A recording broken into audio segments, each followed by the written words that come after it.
Welcome back, folks. A new scam, of course, may be hitting your email inboxes. It's a form of blackmail threatening to expose you. The email you get may appear official, even containing some of your personal information, but don't be fooled. Here to help is Stan Prager with GoGeeks in today's Tech Tips. Stan, it seems like every week there is a new scam, and this one particularly insidious because it seems official. Like you said, there is sensitive information contained in the email that makes you believe, boy, this person may be legit.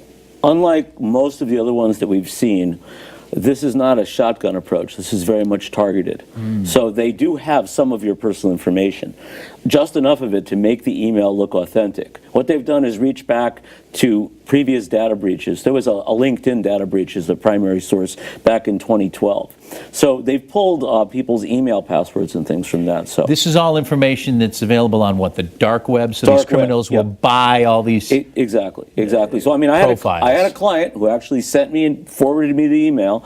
It had in it her original email password that she had used some years ago. Fortunately, she had changed it, but it was very scary. It said that there's malware on her system now. They're spying on her, that they found pornography on her system, and they're going to send that to all of her contacts in her address book if she doesn't pay them in Bitcoin. And this is, by the way, a copy of that email. We've redacted the sensitive information. Yes, that's on the screen. Yep, that's it.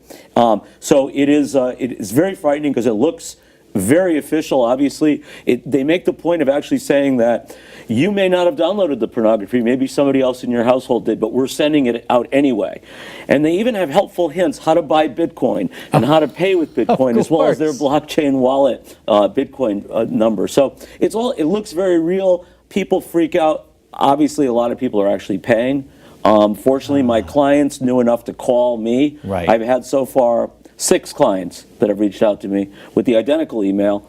Just some things changed, you know, the name and the email password and things of that nature. But the structure of it is, it's like a chain letter. Right. They just change the personal information. So this is extortion for the digital age, is what this is. How much are they asking for, by the way? They're about $900, most of them. $900. Right, so it's not so high that people, I mean, that's a lot of money. Right. But it's not so high that it's prohibitive, right? If they ask for $5,000, people would not have, but they could probably scramble together $900 if they had to. Many people could. So people are responding to that. This is a form of extortion. I'm calling it E-Blackmail. That's my term for it. And you have to know if this happens to you that it's not real. They don't have any information on you besides this stuff that they got from a data breach. Okay. It does mean, however, that your stuff is on the dark web somewhere. So you want to, first of all, first of all, if that password that's in the email is still being used by you, change it within 15 seconds of receiving that. Sure. But change your major passwords anyway.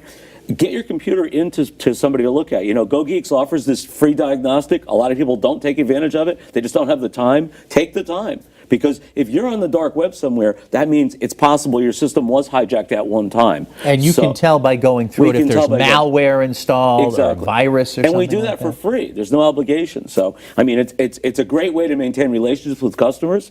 You know, a lot of times we find nothing. A lot of times we do find things. About 80% of the machines that come in have some form of malware on there. So, you know, it's a good idea to get it checked and take advantage of that. It doesn't cost you anything. But the most important thing is don't fall for these things, you know? Don't panic, don't act immediately. Would you say it's better to just maybe count to 10 and think rationally for a little bit? Don't freak out, basically, because any of the stuff that you get, a telephone call or an email like this, it's a scam. Take a break, give us a call, we can help you. Sounds good. Stan, always good to see you. Thanks, good to see you. Have a good weekend.